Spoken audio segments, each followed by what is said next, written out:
Bien le bonjour et bienvenue à cette toute première vidéo de la nouvelle chaîne Extra TV Sport, donc une chaîne qui est un peu une chaîne dérivée, une chaîne accessoire de la chaîne principale Extra TV.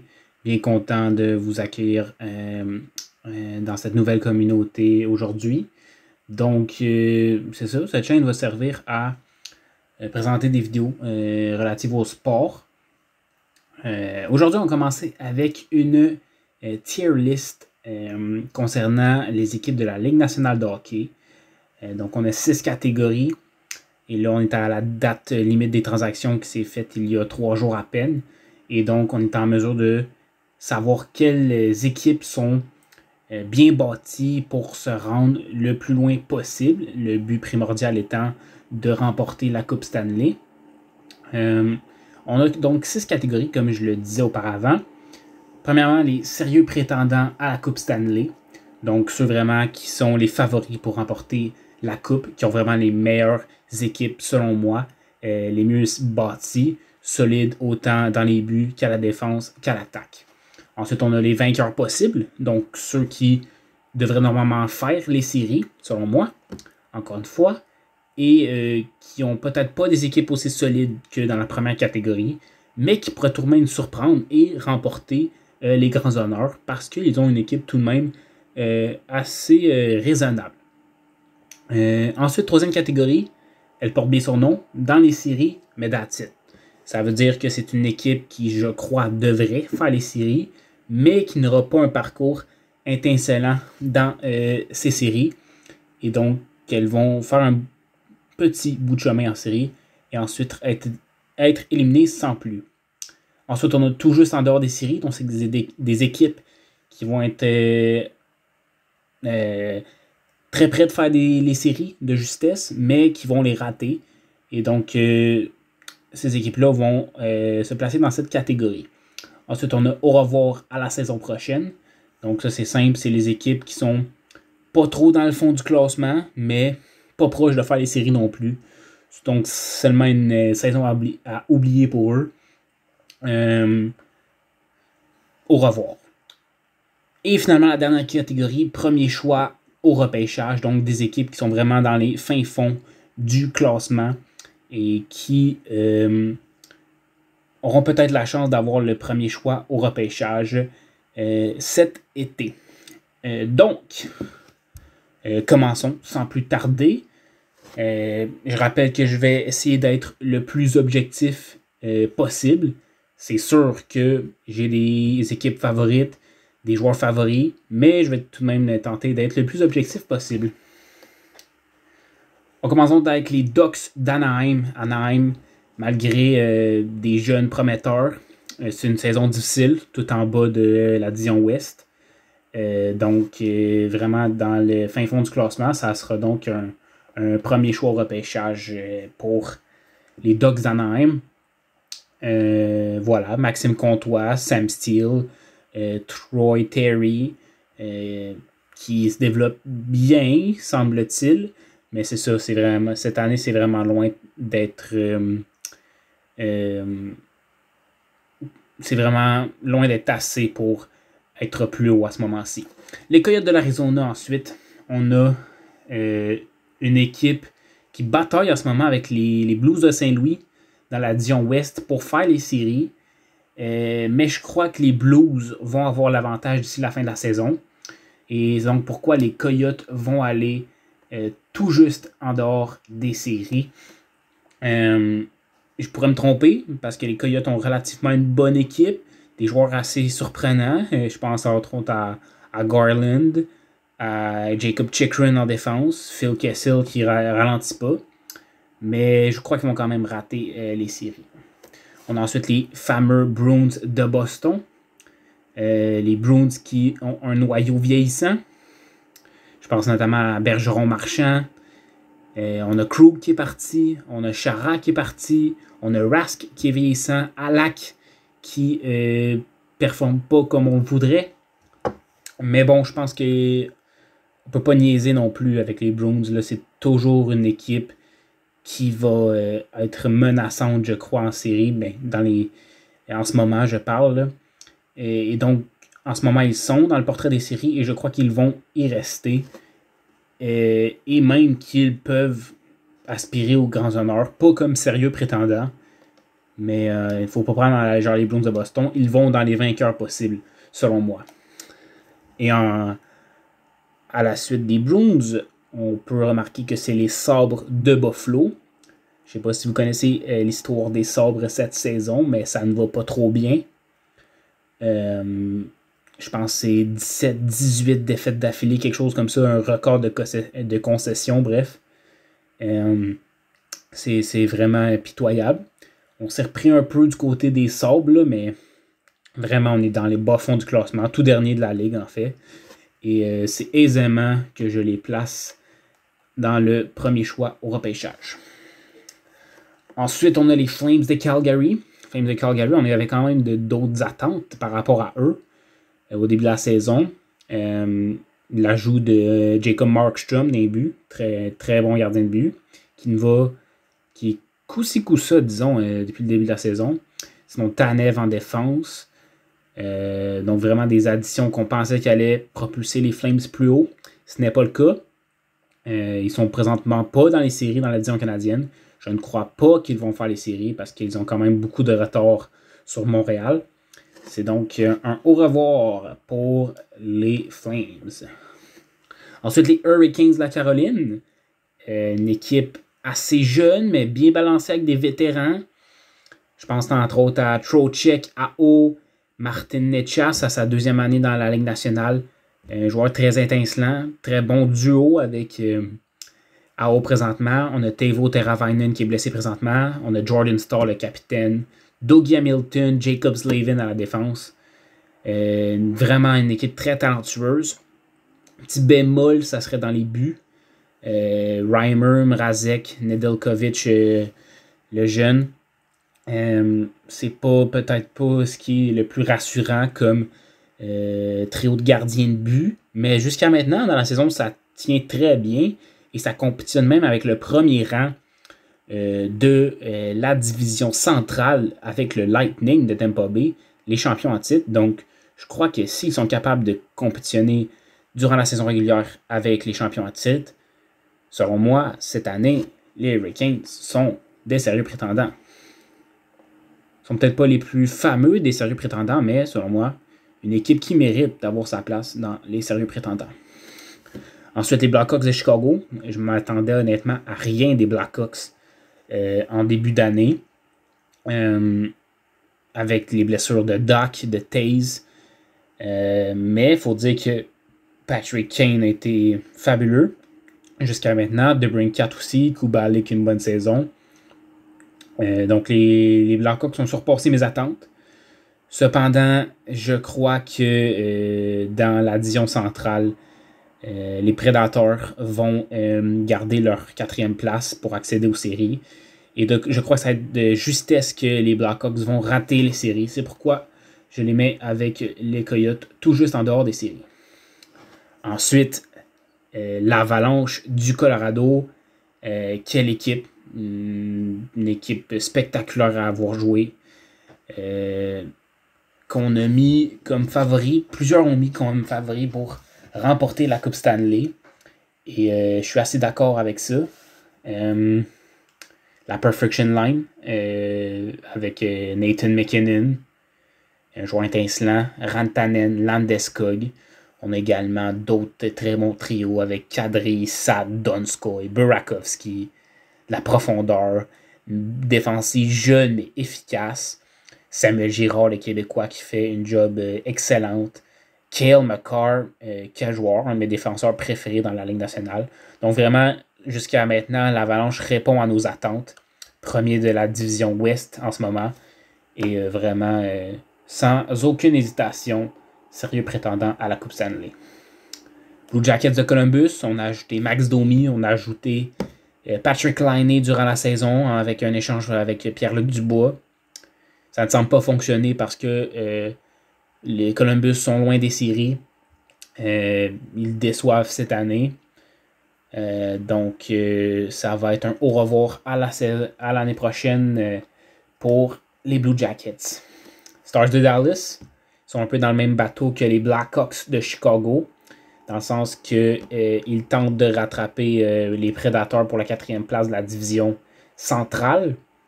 Je crois qu'ils vont échouer. Ils ont quelques matchs en main cependant, donc tout peut arriver.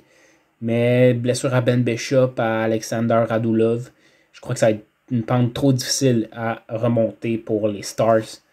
C'est donc un tout juste en dehors des séries pour les Stars selon moi.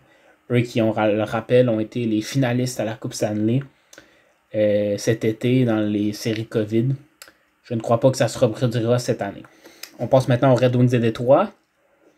Les Red Wings qui sont dans la misère encore une fois cette année, mais c'est comprenable, ils sont en reconstruction. Je crois que Steve Yzerman a un plan derrière la tête, mais il fallait s'y attendre. C'est une autre année de misère pour les Red Wings qui trônent au bas du classement. C'est donc premier choix au repêchage pour eux. Les Oilers d'Edmonton, très intéressant. Ils comptent les 2 meilleurs pointeurs de la ligue dans leur rang. Bien entendu, Connor McDavid ainsi que Leon Draisaitl. Comment ne pas mettre les Oilers dans les premières catégories de la tier list? Cependant, c'est de savoir laquelle. Ils sont présentement dans le portrait des séries, dans la division Nord. Avec McDavid et Draisaitl, ils ont certainement une bonne attaque, un très bon power play. La défense qui s'est améliorée. Tyson Barrie, très bon offensivement. Nurse, qui est très bon cette année aussi. C'est dans les buts, la faiblesse. Koskinen, très mauvaise saison. Et Mike Smith, est-ce que c'est vraiment solide pour aller loin en série? Je ne sais pas. Mais je dois quand même les mettre dans les vainqueurs possibles parce que avec les 2 meilleurs joueurs de la Ligue nationale, qui sait ce qui peut arriver. Donc je crois que les Oilers méritent leur place dans les vainqueurs possibles. Les Panthers de la Floride, qui ont déçu beaucoup dans les dernières années. Cette année, je crois que c'est différent. Ils compétitionnent avec... c'est assez serré avec les Hurricanes et le Lightning pour le haut de la division centrale. Donc vraiment, cette année, ils répondent aux attentes. Barkov, Huberdeau jouent très bien. Ekblad aussi avant de se blesser. Donc, oui, je vois pas pourquoi je ne les mettrais pas dans les vainqueurs possibles. J'ai pas assez confiance en eux pour les mettre dans les sérieux prétendants, mais certainement dans les vainqueurs possibles. Les Kings de Los Angeles, en reconstruction aussi, pas aussi bas que les Ducks dans la division Ouest, mais c'est ça. C'est une excellente banque d'espoir pour les Kings. On sait qu'on ne faisait pas nécessairement les séries cette année. Donc vraiment un au revoir à la saison prochaine pour les Kings de Los Angeles. Suivi du Wild du Minnesota. Une autre surprise encore pour ma part. Cette saison, je m'attendais peut-être à ce qu'ils fassent les séries, mais je ne m'attendais pas à ce qu'ils se performent autant bien. Je crois qu'ils sont 2e ou 3e. Je crois 3e dans la division Ouest. Vraiment une très bonne défensive. Brodin, Spurgeon, Dumba, Suter, un excellent top 4 défensif. L'offensive surprenante, je ne m'attendais pas à ce qu'ils tiennent une telle constance toute la saison au niveau de leur offensive. Mais vraiment, c'est surprenant. Par contre, dans les séries, il y a quelque chose qui me dit qu'ils vont manquer de profondeur, ils vont manquer de quoi. Donc, je crois qu'ils vont faire les séries, mais que ça va s'arrêter là pour le Wild, malheureusement. Donc, dans les séries, mais that's it pour eux. On passe maintenant aux Canadiens de Montréal. Je suis un Québécois. Je ne vais pas vous le cacher. Mon équipe préférée, ce sont les Canadiens. Je vais tenter de rester d'objectif, comme j'ai dit au début. Et je crois que, objectivement, le Canadien a une équipe qui peut se classer dans les vainqueurs possibles. Pourquoi? Parce qu'ils ont 4 trios bien balancés, avec des très bonnes acquisitions de Marc Bergevin dans l'entre-saison. Toffoli Anderson dépasse les attentes. Edmondson, très bon. On est allé chercher Jake Allen, qui est un bon deuxième gardien de but.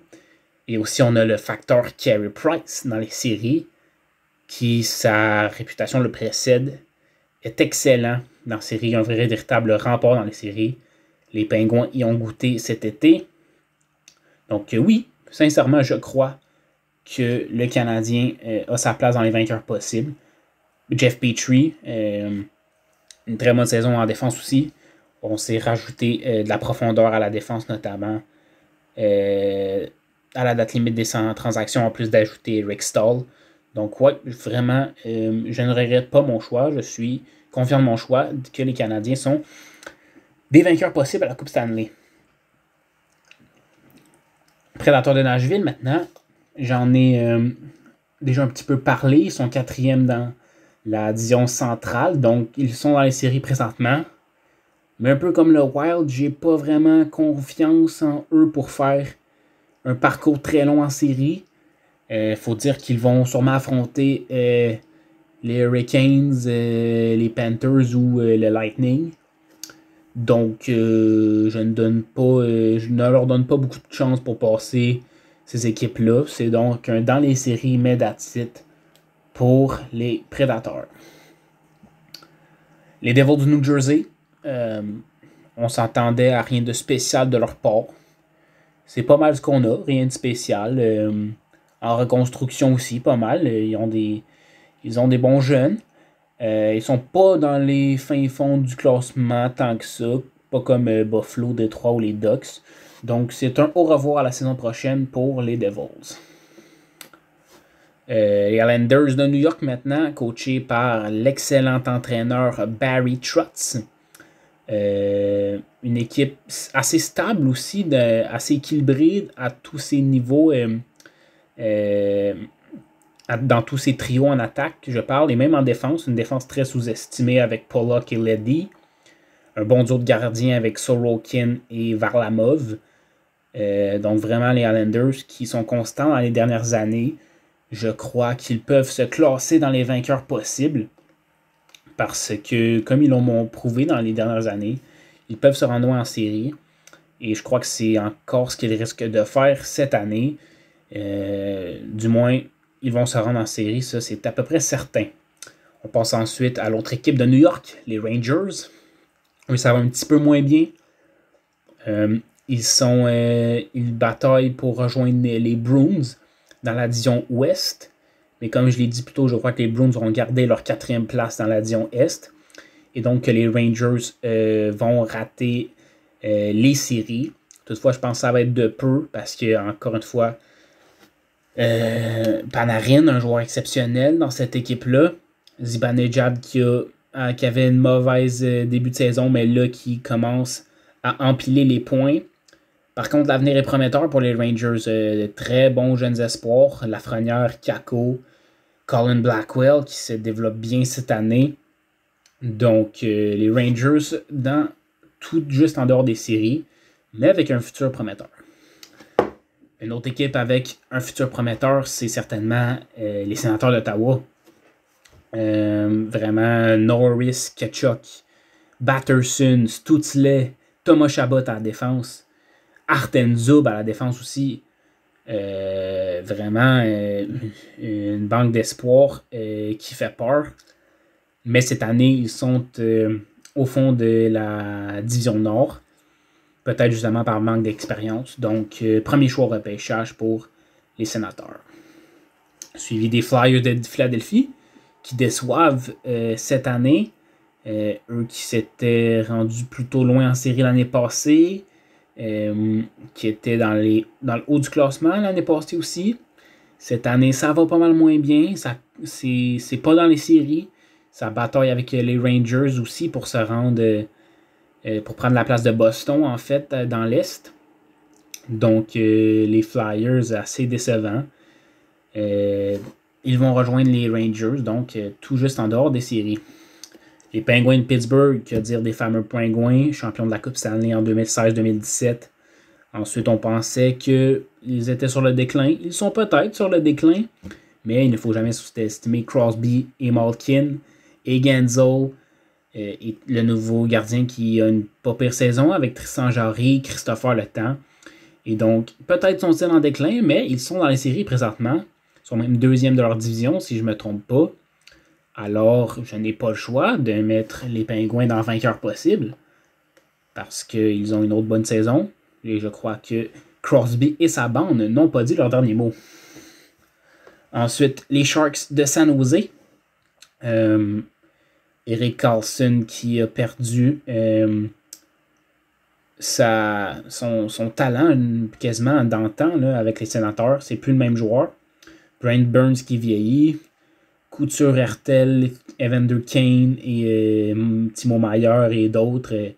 Ce n'est peut-être pas le meilleur noyau pour propulser les Sharks qui sont, on ne sait pas trop, dans un reset, on ne sait pas trop, dans une reconstruction. Bref, je crois que c'est une saison à oublier pour les Sharks et difficile de savoir ce que l'avenir leur réserve. Donc, un au revoir pour ceux-ci.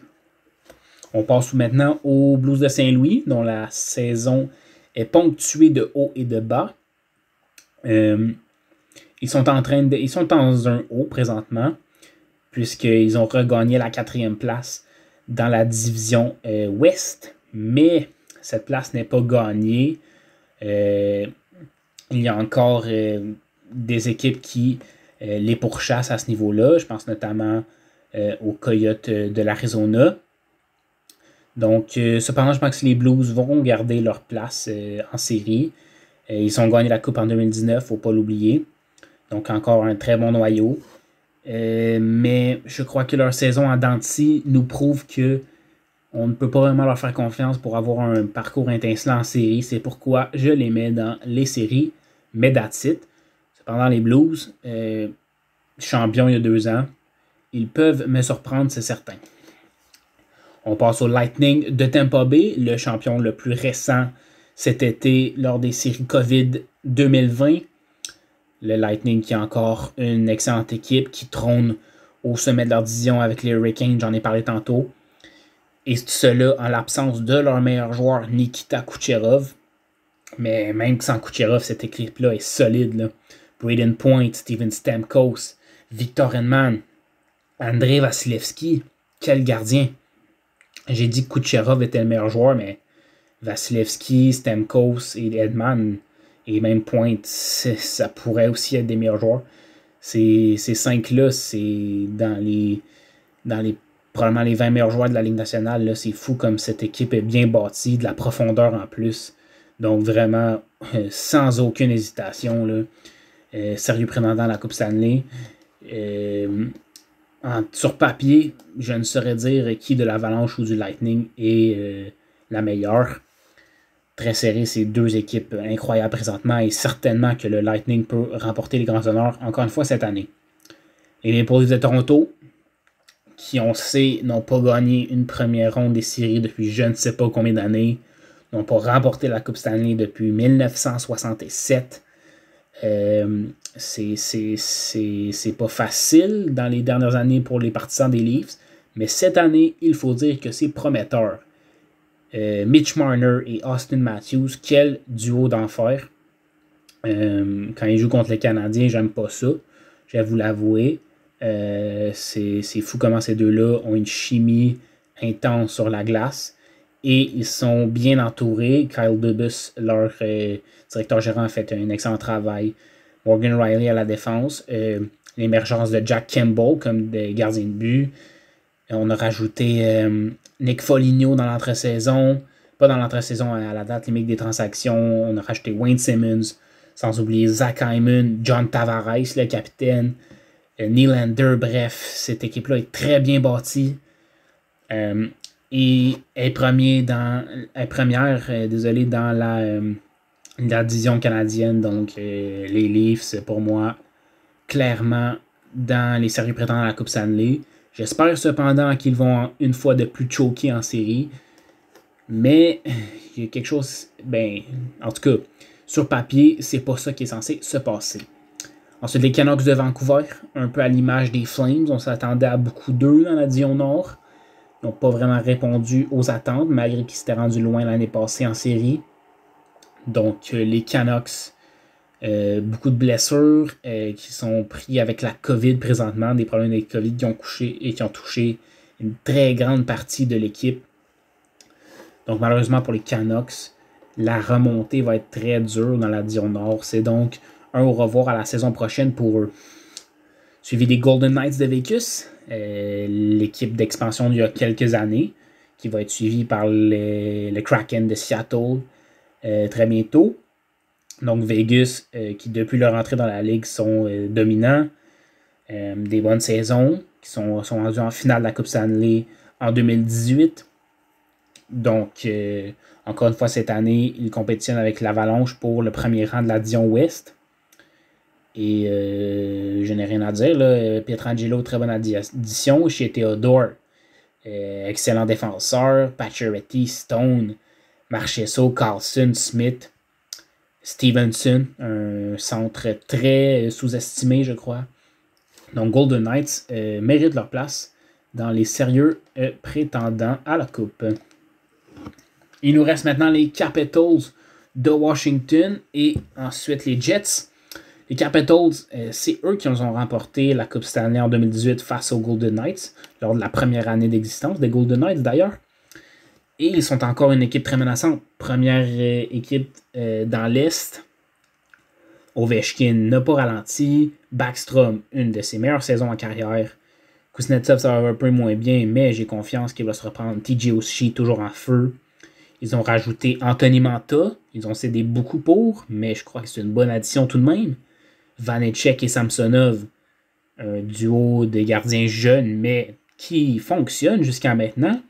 Hendrik Lundqvist pourrait se joindre à eux, éventuellement. Ça serait un bon ajout d'expérience. Donc les Capitals, encore cette année, sont une très grande menace et pourraient remporter les grands honneurs. Ils méritent donc leur place dans les sérieux prétendants à la Coupe. Et finalement, on finit avec les Jets de Winnipeg, qui sont assez une surprise pour moi cette année. C'est sûr qu'avec leur attaque, c'est peut-être pas aussi si surprenant que ça qu'ils soient dans les séries. Mais en fait, ils devraient être des séries. Kyle Connor, Blake Wheeler, Mark Scheifele, Nikolai Ehlers, Pierre-Luc Dubois maintenant qu'on a acquis cette saison. Wow! Une attaque dévastatrice avec un excellent troisième trio en profondeur. Le Connor Hellebuyck, gagnant du trophée Vizina, du meilleur gardien de but de l'année passée. Donc, une équipe qui fait très peur dans les buts et en attaque. Le bémol qui me faisait croire qu'il pourrait manquer les séries cette année, c'est la défensive. Avec pas beaucoup moins de solidité à ce niveau-là. T'sais, on a Neil Pionk, on a Josh Morrissey, qui sont des défenseurs solides, là, mais en part de ça, on a rajouté seulement Jordy Ben à la date limite, donc ça me rassure pas, mais ils vont très bien cette année, ils sont en haut de Montréal, ils sont serrés avec Edmonton, donc c'est une bonne saison pour eux jusqu'à maintenant. Et donc, oui, je n'ai pas peur de les mettre dans les vainqueurs possibles, parce qu'ils méritent ça, ils m'ont assez surpris par leur rendement cette année. Donc voilà, la tier list est complète. Dans les premiers choix au repêchage, on a Ottawa, Détroit, Buffalo et Anaheim. Au revoir, on a les Canucks, les Sharks, les Devils, les Kings, les Blue Jackets et les Flames.